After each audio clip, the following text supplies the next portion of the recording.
क्या हाल है दोस्तों। आप सभी लोगों का एक बार फिर से आपके अपने चैनल पीसीएस प्रयास पर स्वागत है। आशा करता हूं कि आप लोग स्वस्थ होंगे और आप लोग पढ़ाई भी अच्छी तरीके से कर रहे होंगे। जो अभी तक चैनल्स पर आपको कंटेंट मिला है, आई होप आपको पसंद आ रहा होगा। फिर भी अगर आपको कोई उसमें परेशानी लगती है तो आप लोग वहीं कमेंट बॉक्स में भी कमेंट कर सकते हैं। आप डायरेक्टली हमसे मैसेज भी कर सकते हैं इंस्टा, फेसबुक या टेलीग्राम पे।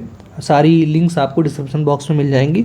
और अगर और भी कोई आपको क्वेरी है तो आप वहाँ पर हमको मैसेज करिए, जल्दी से जल्दी आपको उसका रिस्पांस दिया जाएगा।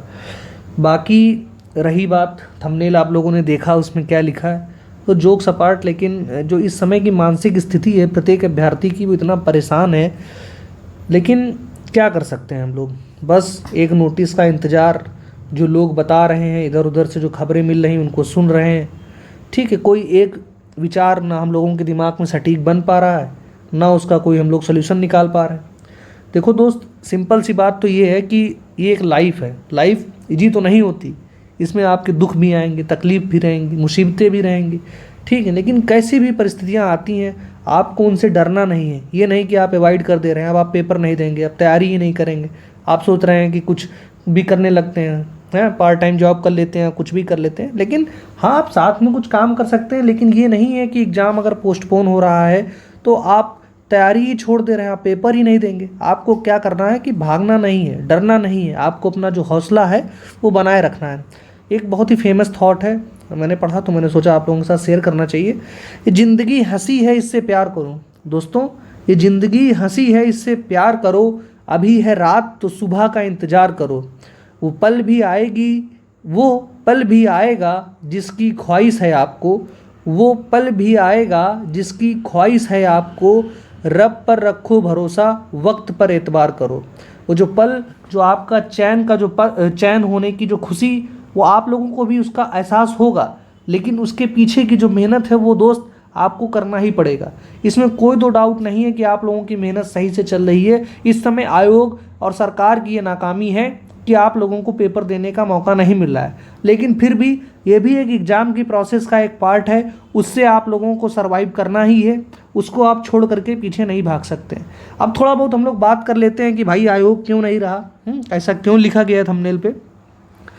सबसे पहले तो यूपी पीसीएस आयोग के द्वारा आयोजित जो परीक्षाएं दो, जो बहुत ही चर्चा में है इस समय, एक उसका प्रीलिम्स एग्जामिनेशन और दूसरा आरओ का प्रीलिम्स। सबसे पहले अगर हम लोग देखें इसकी क्या नाम, आरओ की अगर बात करें, यहीं से क्योंकि सारी बातें स्टार्ट होती हैं। तो आरओ का पेपर भाई होता है, कुछ लोगों का अच्छा होता है, कुछ लोगों का ख़राब होता है। वो तो सब लाइफ का पार्ट है, होता ही रहता है। लेकिन बच्चे जैसे पेपर दे करके निकलते हैं, हिंदी के पेपर से पहले ही लोगों के मन में, लोगों को इधर उधर से खबर प्राप्त होने लगती है कि पेपर आपका लीक हो चुका है। लेकिन फिर भी कैसे कैसे दोनों पेपर कराए जाते हैं। उसके बाद ये फाइनल हो जाता है शाम तक कि पेपर आपका लीक हो चुका है। अब आपका पेपर दोबारा होगा, उसके लिए नई डेट भी आई 22 दिसंबर की। ठीक, ये बात तो चलो समझ में आती थी। लेकिन उसके बाद जो एक महीने के लगभग अंतराल पे आपका पीसीएस प्री होना था, उसको दुनिया भर की अफवाहों में लिप्त करके कि वही प्रिंटिंग प्रेस है जहाँ से पेपर छप रहा है, फलाना ढिमाका, वो जो भी आप लोगों ने देखा, उसकी वजह से आपका पीसीएस प्री भी भाई कुर्बान हो गया। आरओ की भर्ती, जिसके प्रति अभ्यर्थियों के अंदर इतना प्रेम है, इस भर्ती ने इस बार आपका पीसीएस प्री भी ले डाला। ठीक है, पेपर तो आपका कैंसिल हुआ, साथ में आपकी डेट भी आई, नई डेट आई लगभग आपकी, जो 27 अक्टूबर की थी। अक्टूबर आपका ख़त्म होने वाला है, 27 अक्टूबर में भी लगभग 10 दिन मुश्किल से बचे हैं। आयोग की तरफ से कोई रिस्पांस नहीं है, ना आयोग हाँ कर रहा है, ना आयोग ना कर रहा है। कोई भी लेटर वायरल हो जा रहा है, हर चैनल पर आपको खबर मिल रही है, कोई ना कोई आपको वो इनसाइडर और फलाना ये वो अधिकारी ये सब कुछ बता दे रहे हैं। लेकिन हम लोग ट्रांसपेरेंसी जो हमको चाहिए, जो हम लोग पढ़ते हैं पूरी तैयारी के दौरान, गुड गवर्नेंस के बारे में जो हम लोग पढ़ते हैं, उसका प्रैक्टिकल जो हम लोगों को दिखना चाहिए ताकि विद्यार्थी भी उससे सीख सके, वो नहीं दिखता है। ठीक है, मतलब हम किसकी बात पे, एक जो आयोग की जो ऑथेंटिक न्यूज है, जो नोटिस है, उसी पे हम लोग विश्वास कर सकते हैं ना। एक पक्की मोहर तो तभी लगेगी, तब तक मन में हलचल बनी रहती है। और जब मन शांत नहीं रहता है तो किसी भी काम में करने में आपका पूरा मन नहीं लगता। ये आप लोग भी जानते हैं, उसकी प्रोडक्टिविटी भी डाउन होती है। फिर भी हम लोग अब मान के क्या चल रहे हैं, पेपर आपका है ही नहीं 27 अक्टूबर का। आयोग तो नहीं बोलने वाला है, हो सकता है वो 27 अक्टूबर को सुबह 8 बजे ही आप लोगों को मैसेज दे कि अब आपका एडमिट कार्ड नहीं दोस्तों आएगा, अब सीधे आप लोग का पेपर पोस्टपोन हो गया है। तो इस हिसाब से अब जो लोगों का कहना है दोस्तों, यहाँ सुनिए, मेरा ऐसा कोई मानना नहीं है, ठीक है। अभी जो न्यूज़पेपर में आप लोग देख रहे हैं, अलग अलग चैनल्स पे जो बात हो रही है, लोगों का मानना है कि आयोग ने डिसाइड कर दिया है, बट आयोग बोलने में शर्मा रहा है। वो आयोग का हाल ये हो गया है कि जैसे पुराने ज़माने में पर्दा प्रथा चलती थी, नई आपकी बहू आती थी, बोलने से शर्माती थी, तो आयोग का इस समय यही हाल हो गया है, नई नवेली दुल्हन की तरीके से। मॉडर्न समय की बातें नहीं, पुराने समय की बात हो रही है, तो उसकी तरीके से आयोग भी बोलने में शर्मा रहा है। आपको न कोई डेट बता रहा है, ना आगे का क्या तरीका है वो बता रहा है, बस नई नई खबरें हम लोगों को इधर उधर से सुनने को मिलती हैं। जो अब हाल फिलहाल में हम लोगों को खबर सुनने में आ रही है कि जो पेपर होगा अब आपका आरओ से पहले, बल्कि दिसंबर में होगा, और जो नई डेट्स बताई जा रही हैं 7 दिसंबर या 8 दिसंबर को, उसमें कुछ नॉर्मलाइजेशन का भी इशू आप लोगों को सुनने में आ रहा होगा। उससे संबंधित मैंने भी आपको वीडियो बनाया है, कैसे नॉर्मलाइजेशन से बचा जा सकता है, पूरा आपको समझाया गया है नॉर्मलाइजेशन क्या होता है, किस प्रकार से होता है, ठीक है, कहाँ आपको मेल करनी है, वो सारी चीज़ें टेलीग्राम पे ऑलरेडी अवेलेबल हैं। आप लोग भी जाइए, आप लोग भी मेल करिए, आपकी एक ईमेल आपके पेपर में नॉर्मलाइजेशन को रोक सकती है, ठीक है। तो आप लोगों से रिक्वेस्ट है, आप लोग टेलीग्राम पे जाइए, मेल्स देखिए कहाँ पर मेल करनी है, और ज़रूर से ज़रूर आप अपना मेल करिए, ठीक है। फिर दोस्तों, इसीलिए मैंने लिखा कि जो आयोग है बिल्कुल नहीं रहा भाई। कोई चीज़ अगर एग्जिस्ट करती है तो रिप्लाई करता है ना। अगर आप किसी पुरुष के ऊपर तमाचा मारेंगे तो वो वहाँ से चला जाएगा, है, या तो आपको रिटर्न में तमाचा मारेगा, इसलिए मारेगा क्योंकि पुरुष एग्जिस्ट करता है ना। ऐसा तो नहीं है दोस्तों कि आप किसी डेड बॉडी के थप्पड़ मार रहे हैं, वो आपको रिएक्ट करेगी। तो इस समय तो आयोग का यही हाल है ना, एक डेड बॉडी की तरीके से आयोग काम कर रही है। इसीलिए वो नारा भी मैंने दिखा, राम राम डैश डैश, आप लोग जान ही रहे हैं आगे का क्या है, उस कमेंट बॉक्स में आप लोग लिखिए, समझ रहे हैं। आपको इस समय मजाक की बात तो दोस्तों बिल्कुल नहीं, बहुत सीरियस इशू है, लेकिन हम लोग क्या कर सकते हैं, ऐसी स्थिति बन गई है, ना विद्यार्थी कोई डिसीजन ले पा रहा है, ना शिक्षक आपको कोई बिल्कुल साफ झलक बता पा रहा है कि आगे का आपको पाथ क्या डिसाइड करना है। बस एक कोहरा सा है और उसी दिशा में हम लोग चलते जा रहे हैं। आगे का जो आपका पॉइंट है, कहाँ आपको पहुँचना है, किस तारीख को आपको परीक्षा देना है, ऐसा कुछ भी क्लियर नहीं है। ये सब खबरें तो चली रही हैं, साथ में एक अब नई खबर आ रही है भाई।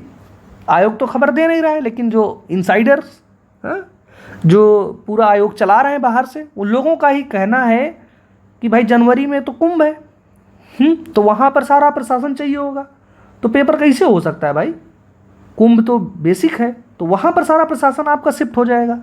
तो जब सारा प्रशासन वहाँ शिफ्ट हो जाएगा तो पेपर की देखभाल कौन करेगा, है, तो फिर पेपर आपका दिसंबर में भी नहीं होगा। तो बढ़ चल के जनवरी में कुंभ निपटाएगा, फरवरी में थोड़ी आराम सब लोग करेंगे, उसके बाद आपका कहीं मार्च या अप्रैल में दोस्तों पेपर होगा जाके, ठीक।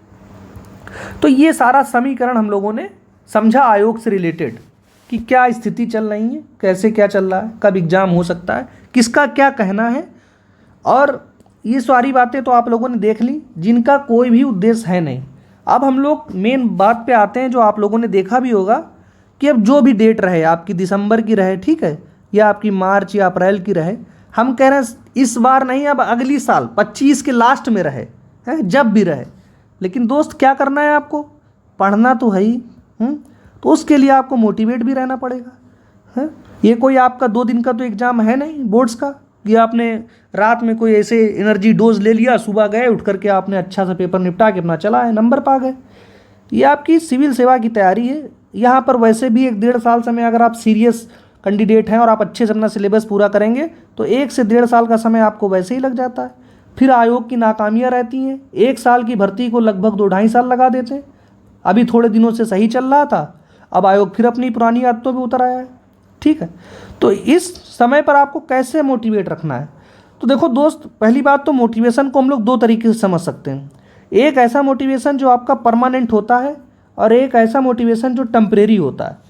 परमानेंट और टेम्परेरी मोटिवेशन से यहाँ पर क्या मतलब है दोस्तों, परमानेंट मोटिवेशन का मतलब एक ऐसा रीजन जो आपको डेली पुश करता है, बल्कि आप ज़बरदस्ती नहीं अपनी चेयर पे बैठते हैं, वो रीजन ही आपको पुश करता है। सुबह आपको जल्दी उठाता है, आपका पढ़ने में मन नहीं लगता है तो फिर भी आपसे वो रीजन आपको याद दिलाता है कि ये स्थिति है, इसको हमको सुधार करना है, घर की ये कठिनाइयाँ हैं, हमारे पर्सनल रीजन से हमको ये तकलीफ़ है, उन सब का सल्यूशन है कि एक अच्छी नौकरी और उस अच्छी नौकरी के बाद एक अच्छा सुख शांति भरा जीवन। ठीक है, तो ये आपका क्या हो जाता है, परमानेंट मोटिवेशन। अब बात करें हम लोग टेम्परेरी मोटिवेशन की। भाई बैठे हैं, वीडियो देख रहे हैं, एक लाल बत्ती की आपकी रील आती है और कर हर मैदान फतेह उसमें गाना बजता है। ठीक है, आप उसको देख के बिल्कुल मोटिवेट हो जाते हैं, डोपामिन आपका रिलीज हो जाता है। और आप तुरंत गए बाजार, बढ़िया से लक्ष्मीकांत किताब खरीद लाए, शुरुआत के 4 पन्ना आपने पढ़ा, फिर आपने लक्ष्मीकांत को किनारे कर दिया। उसमें आपकी लक्ष्मी तो गई और लक्ष्मीकांत का आपको ज्ञान भी नहीं मिला। ठीक, फिर आपने अगले दिन उठे, किसी की सक्सेस स्टोरी देख ली, उन्होंने बताया कि सिर्फ ये 2 PDF पढ़ लीजिए, इनसे आपका काम हो जाएगा। तो आपने क्या किया, गए बाजार में जल्दी से दौड़ के और उस PDF को भी खरीद लाए, और उस PDF के साथ भी आपका क्या हुआ, पैसा भी चला गया, और जो 2 दिन आपने पढ़ने में मेहनत की वो 2 दिन भी चले गए। भाई आप सो रहे थे, घूम रहे थे, इससे अच्छा वही करते, वो 2 दिन आपने फर्जी में पढ़ने में व्यर्थ कर दिए। ठीक, तो इस प्रकार के मोटिवेशन का सिविल सेवा की परीक्षा में तो दोस्त कोई भी योगदान नहीं है। इस प्रकार की चीज़ें आपको परीक्षा के करीब तो नहीं ले जा सकती, बल्कि दूर उठा करके आपको फेंक देंगी। ठीक है, तो इससे हम लोग को यही समझना है कि हम लोग को मोटिवेट रहने के लिए एक सॉलिड रीज़न चाहिए। वो किसी को देख करके नहीं, वो आपकी अपनी समस्या होगी, उसको आप लोग एनालाइज करिए, पढ़ने से पहले उसको एक बार सोच लीजिए। बल्कि ये हर नए कैंडिडेट के लिए है कि आप तैयारी शुरू करने से पहले अपने रीजन को पहचानिए, आखिर आप तैयारी करना क्यों चाह रहे हैं। अगर आपका ये क्यों क्लियर नहीं है तो आपको अभी थोड़ा तैयारी स्टार्ट करने से पहले ब्रेक लेना चाहिए। अभी आप थोड़ा रुक जाएं, जब आपका क्यों क्लियर हो जाए उसके बाद आप इस गेम में उतरें, क्योंकि इस गेम में वही सक्सीड करेगा जिसको पता होगा किस रीजन की वजह से वो इस गेम में उतरा है। ठीक है, आई होप कि आप लोगों को चीज़ें समझ में आई होंगी। जो आप नकारात्मक थॉट्स आपके माइंड में आ रहे हैं उनको कुछ मैं इस वीडियो के माध्यम से कम कर पाया होऊंगा, थोड़ी आप लोगों को मोटिवेशन मिला होगा। बाकी रही बात पढ़ाई से रिलेटेड, तो करंट अफेयर से संबंधित वीडियोज आई दृष्टि मैगजीन के चैनल्स पर अपलोड हो रहे हैं, आप लोग उनको देखिए। थोड़ी बहुत उसमें जो भी आपको कमी लगती है या कुछ अच्छा भी लगता है तो उसको आप लोग कमेंट बॉक्स में बताइए। आज आपको चैनल पे प्लेलिस्ट भी बना दी गई है, आप जा करके आई दृष्टि के वीडियोस देखिए। मोस्टली 3-4 वीडियोज और आने हैं, बाकी सारी आई दृष्टि आपकी कवर हो गई है। जैसे ये खत्म होगा या साथ में ही मैं कोशिश करूँगा कि इसकी जो MCQ से रिलेटेड बुक आई है, पहले तो मैंने सोचा था स्वयं बनाऊँगा, लेकिन घटनाचक्र प्रकाशन ने खुद निकाल दी है क्विज वाली बुक, आप लोगों ने भी देखी होगी मार्केट में, तो आप लोग ले आइए, बाकी उसको मैं कराने की कोशिश करूँगा। धन्यवाद दोस्तों, चैनल को आप लोग सब्सक्राइब करिए और अधिक से अधिक अपने दोस्तों को शेयर करिए। ठीक है, मिलते हैं हम लोग नेक्स्ट वीडियो में। धन्यवाद दोस्तों।